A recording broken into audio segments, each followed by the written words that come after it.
एक बहुत सुंदर माता जी का भजन सुनाने जा रही हूँ। अगर आप लोग मोबाइल ना लेके आए हो। वीडियो को लाइक करें, शेयर करें और कमेंट में बताएं कि आप लोगों को कैसा लगा। जरा उठा कर ले। लिपि आई लिपोती आई मैया रे चारुरवा हो बिचारी आई बीना हो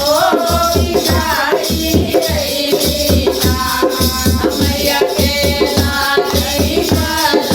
नरिया हो बिचारी आई बीना मैया के लाली पाल नरिया हो बिचारी आई बीना लिपि आई लिपोती आई मैया के चारुरवा हो बिचारी आई बीना हो बिचारी आई बीना मैया के लाली पाल नरिया हो बिचारी आई बीना मैया के लाली पाल नरिया हो बिचारी आई बीना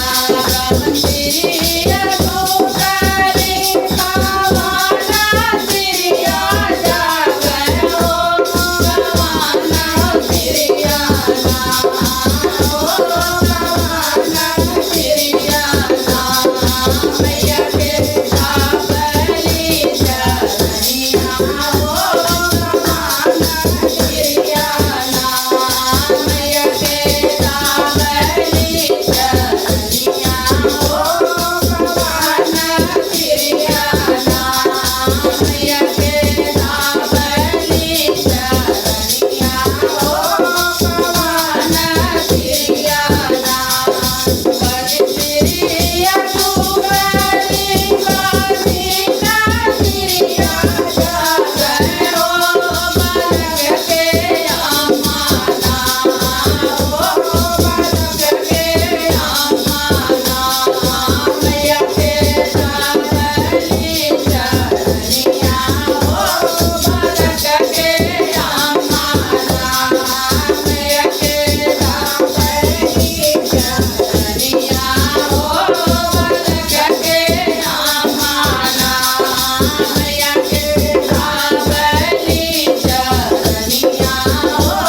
बालक के अम्माना लिपि आई लिपोती आई मैया के चारुरवा बिचारी आई बीना हो बिचारी आई बीना मैया के लाली पाल नरिया हो